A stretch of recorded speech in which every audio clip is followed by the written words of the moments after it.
বিগত সরকার বিরোধী আন্দোলনে বৈষম্য বিরোধী আন্দোলনে গোলাপগঞ্জে এই শিশুটি প্রথম গুলিবিদ্ধ হয়। এই শিশুটি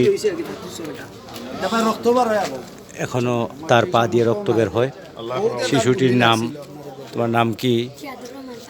জিহাদুর রহমান ফাহিম।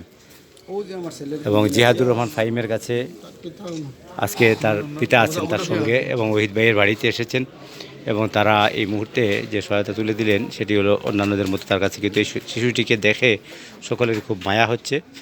এবং এই শিশুটির প্রথমে গুলিবিদ্ধ হয়েছিল এবং তার বাবা বলছেন যে সেই প্রথম গুলিবিদ্ধ হয়েছিল। এবং গোলাপগঞ্জে থানার সামনে সে গুলিবিদ্ধ হয়েছিল।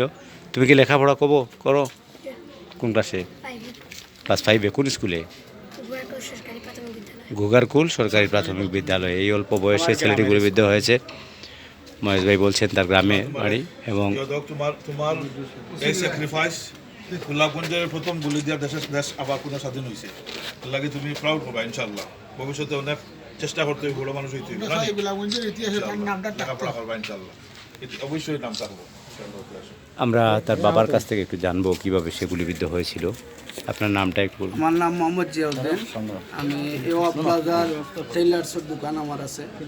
আমার পাশে আমার মার্কেটের সভাপতি, আমার পাশে আমার এলাকার আমার নেতা মহেজুর রহমান মহেজ ভাই। আমি আমার ছেলে সহ আমরা বৈষম্য বিরোধী আন্দোলনের জন্য গোলাপগঞ্জ চলে আসি। আমার ছেলে ছাত্রদের সাথে পরবর্তীতে ও চলে আসে। আসার এক পর্যায়ে তো আমি তো বলতেই পারি না ওদিক কোথা থেকে আসছে।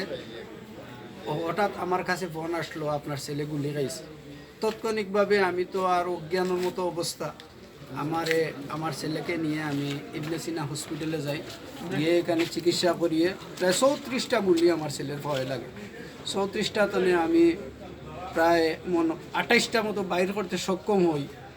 আর 6টা এখন মতো আমি বাইর করতে পারি নাই। যে পরিমাণে আর্থিকভাবে লাগে এটা আমার ফ্যামিলির দ্বারা বা আমার দ্বারা অনেক কষ্টদায়ক। তো যাই হোক, ইনশাল্লাহ আমার ছেলে আমি একটু সহযোগিতা চাই আর দানশীল ওগুলোর কাছে সহযোগিতা, যাতে আমার ছেলেটার বাকি 6টা গুলি আমি বাইর করতাম পারি, এই আশা ব্যক্ত করি। বিশেষ করে আমার ওহিদ ভাই, মহেশ ভাই, আমার বিশেষ করে ওহিদ ভাই এবং আমার মহেশ ভাই প্রবাসী। আমার এলাকার ওনারা অনেক জানেন যে আমার ছেলে গুলি ভাই খাইছে। আর এইটা থানা থেকে যেগুলা গুলি ছুড়ো হয়েছে, প্রথম ছুড়ার পরেও আমার ছেলের পায়ে লাগছে গোলাপগঞ্জ। প্রথমে ইবনে সিনাত গোলাপগঞ্জ থেকে আমার ছেলেকে নিয়ে যাওয়া হয়েছে। তো যাই হোক, আমি ওগুলোর কাছে আমার ছেলের দ্রুত সুস্থতা কামনা করি আর এই আশা ব্যক্ত করি। আসসালামু আলাইকুম। ওকে, থ্যাংক ইউ। তুমি লেখাপড়া করায় তো পড়া, থ্যাংক ইউ। আসসালামু আলাইকুম।